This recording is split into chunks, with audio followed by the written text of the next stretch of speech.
Psychological safety, what is it? More importantly, what's the effect on our well-being of not having it? It's coming up. Welcome back, Brian. Great to see you again. Thanks once again for your time. No, good to be back. Thanks for inviting me.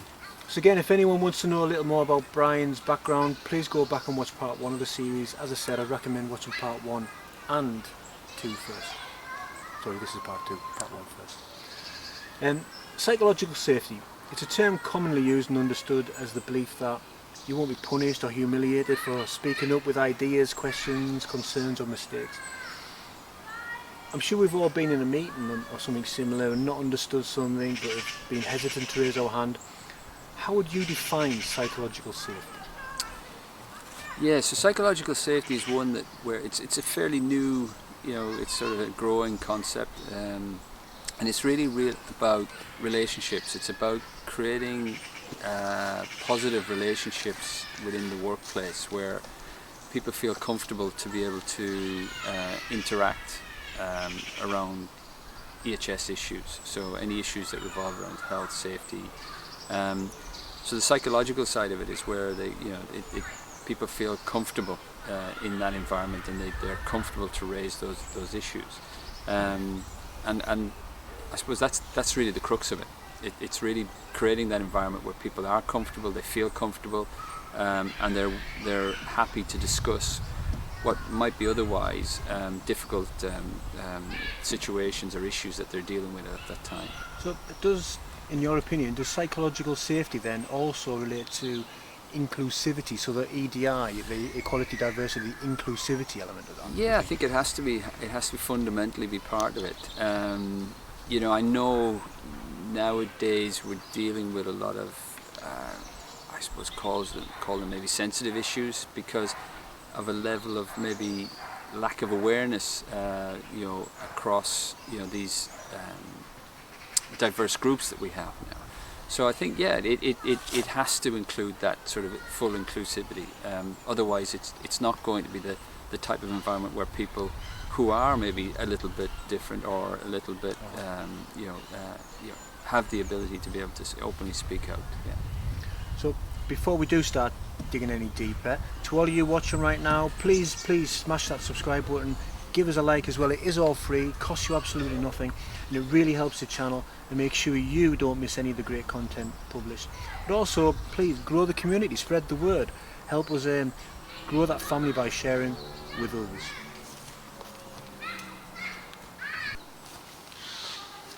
Right, back to psychological safety. So what I'm more interested in is exploring the effects on our well-being of working in an environment, a culture that's not considered psychologically safe. So first of all, do you agree there's a link between the two?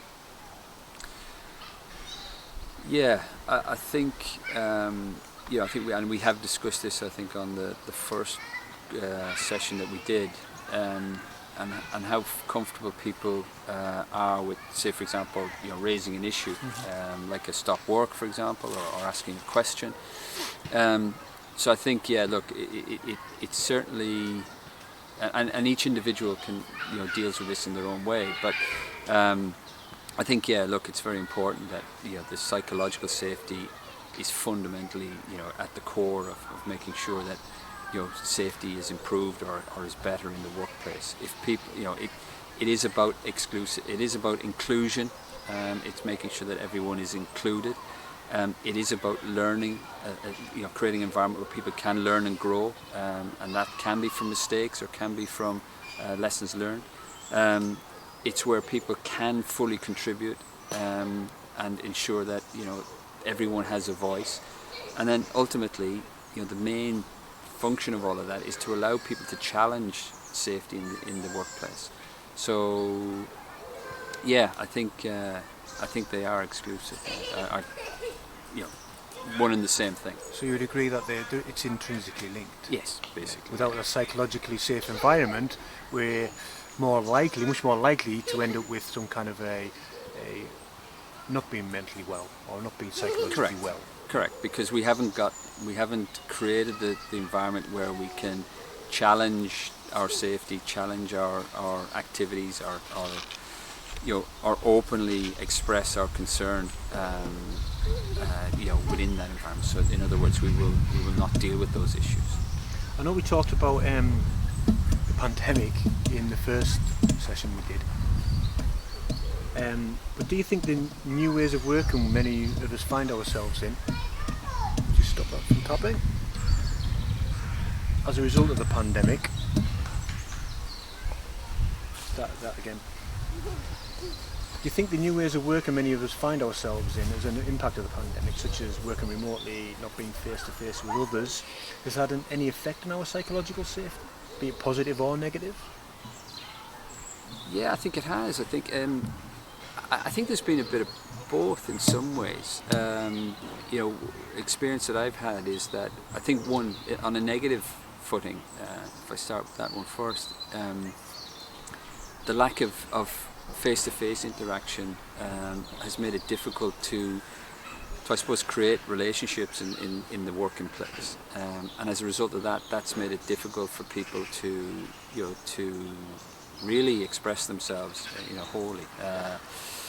I think a lot of conferencing software that we use now, like Teams, Zoom, those types of things that we find ourselves on, has given us some avenue to be able to create that. But also people feel quite uncomfortable in front of the cameras. People may have got more comfortable with that, so maybe they're more comfortable with themselves in that respect. But it has broken that link between that face-to-face interaction, which I think is hugely valuable. And I know we did an awful lot of work on previous projects where we worked very hard to try and integrate on a personal level with, say, for example, the project team and the client. And we saw massive benefits from that, and that became very difficult once the pandemic hit. Now, because we had created that environment where we had a very good personal relationship with the client, and by that I mean being able to talk about things that are outside the workplace, hobbies, other activities, interests, family, things that we do. Being able to talk about those things breaks down the commercial or the contractual talks that we would normally have. But I think when I was in a project at the time where we had created that environment. Then when COVID hit, I think we were able to continue that on to a certain degree through sort of more informal meetings on Teams and stuff like that. Like I mentioned in the previous one, where we created quiz days and we did stuff like that. So non-work related activities that we brought people together. I think had we not had that situation, had we not created that culture, I think it would have been extremely difficult to build that over something like Teams. Yeah. And certainly, I've seen that in more recently, where I've moved from one project to another. There's a lot of people become somewhat absent because they're not involved in some of every meeting, or they're not involved in every activity. And as new people come into the team, they don't really physically meet one another until probably till way late into that. So yeah, I think it's COVID has made that very difficult. On a positive side, I think a lot of people were expressing at an early stage actually that the introduction of Teams or Zoom or things like that actually brought a lot of families closer together, on a personal level. I, for example, my family is primarily in Ireland, so I don't see them on a day-to-day basis. I don't see them from one month to the next, or for example, I haven't seen them for over 2 years now. But that's something we'll get back to. But fortunately, I was ahead of the game. I was using Skype and things like that already to make video calls for home and things like that. But I think for a lot of other people, there was a lot of comment that came back that it has actually opened up an avenue to families who hadn't been involved in that type of environment, where it brought families who were spread across the globe closer together. So I think there was probably a personal benefit in that respect, but I think from a work point of view, I think it made things very difficult. Yeah. I do think, we're going off a little bit here, but the effects of the pandemic, I think, has helped us towards that work-life balance, because we've moved into much more agile ways of working, where we might find time to take the kids to school or something like this, where maybe we didn't do that before. We just went off into, I'm thinking of people who can do that. Yes. Not everybody can do that. Yeah. But those who are fortunate enough to be able to do it. But I agree, you can't. Things like Zoom, Teams are great, they're fantastic, it does help us humanise, but there's nothing like being face to face. And I think we lose a lot by not being able to just talk to somebody next to us in the office or ask a question. You've got to dial somebody in, you've got to find them. Yeah, and I think, they always say, I need to see the whites of their eyes when I'm having a conversation with them, and that is very true. And I think if you look at, how people communicate, words are a very small part of that process of communication. Body language, other things like that are a hugely significant part, and I don't think we get that full effect across the team. But to your point, and I think you're talking where you maybe going to the future of where has the pandemic left us in terms of the future workplace. There's very much a drive for a hybrid type of workplace now, where some is done from home and some is done from the office. In your opinion then, Brian, do you think we'll naturally and gradually over time revert back to what we used to do, where we were all just face to face? Do you think we'll end up in that hybrid world? Do you think that's going to be enduring? I think the hybrid world will endure. I think yes, we'll get more and more back to the office, and I think, to be honest, it will really depend on each individual's circumstances and what fits to them, what fits best for them. And I think businesses are kind of being forced a little bit, maybe to some degree, to accept that and to look at how that benefits them. I think the future is changed. I don't think the workplace is what it used to be, and I think things like the virtual workplace will improve. The technology will improve. Things will get better, and we will be in a slightly different. It will force the industry. It will force improvements in that interactive type of remote working. Thinking about that then, how can businesses bring in change to create a more psychologically safe environment, particularly thinking about the things you're talking about? Yeah, I think it makes it harder. I think it does make it harder because of that remoteness. And I think it's probably going to be a big challenge. I know, for in particular, the early stages of the pandemic and as the pandemic continued, much longer than probably initially people would have expected it to, and it started to run into months, years. The impact on people's mental health was significant, and a lot of people struggled. Some flourished, some enjoyed that working from home environment. Others really struggled with that, and I think it's a very difficult situation to be able to deal with that. And I think, if I'm honest, I think it's new for industry. I don't think they have that solution yet, and I think it's something they're having to sort of adapt and to learn. But I don't think there's a hard and fast solution. To be honest, what I'm seeing right now is that there's a recognition. Like you just said there was a challenge, first of all, for a lot of people when we went to this new way of working. Find it very difficult, and we've kind of got through that now, 2 or 3 years later down the line. Now we're asking people to come back into the workplace. I'll say the office because a lot of people did have to go to the workplace anyway. So coming back into offices and different environments. But we're recognising that maybe that's not going to be easy for people as well. They've gone into this new way of working now. Yeah. And therefore we've got to go through a whole hearts and minds approach in recognising that and helping people back into that.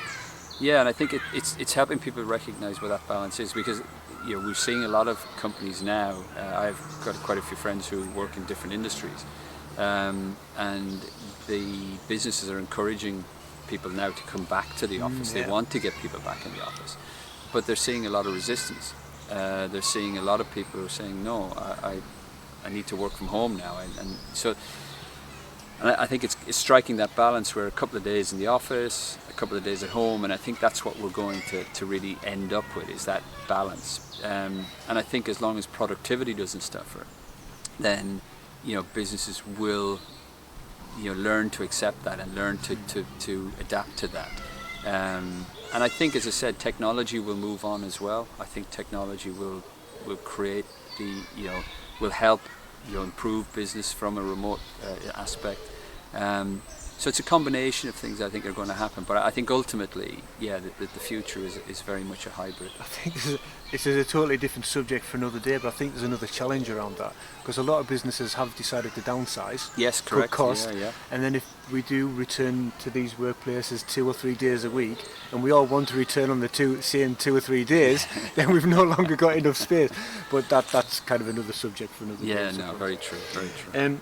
What advice can you offer then to anyone who finds themselves in an environment in a workplace where maybe they feel it's not psychologically safe to speak out? Yeah, it's a good question, and it's a difficult one to answer, I think, because if you don't have that environment where you can comfortably speak out, it's very difficult to know what you can actually do to make a change or make a change.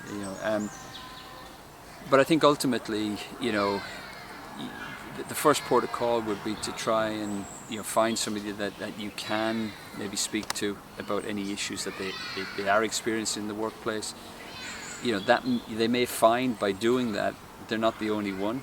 There might be an underlying issue that maybe needs to be addressed.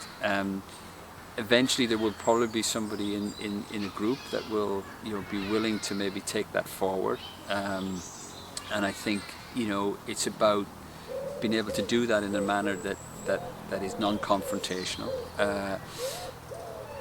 And I think ultimately, if you can't resolve those issues in that work environment, then I think genuinely people need to ask themselves the question: is that the environment they should be working in? And maybe for some it will be a very, very difficult decision, but it's probably the right decision, and that would be to find somewhere else. I know that's a very sort of hard-nosed sort of maybe approach, but ultimately if it's not right for you, or if the environment is that unhealthy, then it's unlikely it's just you that's suffering, but by demonstrating that the right thing to do is to leave. Yeah, so as I'm understanding what you're saying, there's always a confidant out there somewhere, there's always somebody you can talk to. Sure. If it really is such a toxic environment, it's probably not the healthy environment to be in. Correct. But there's still somebody to talk to. Yeah. There's charities you can approach. There's Correct. somebody you Yeah. can always talk to Yeah. to get some kind of, even to get it off your chest. Yeah.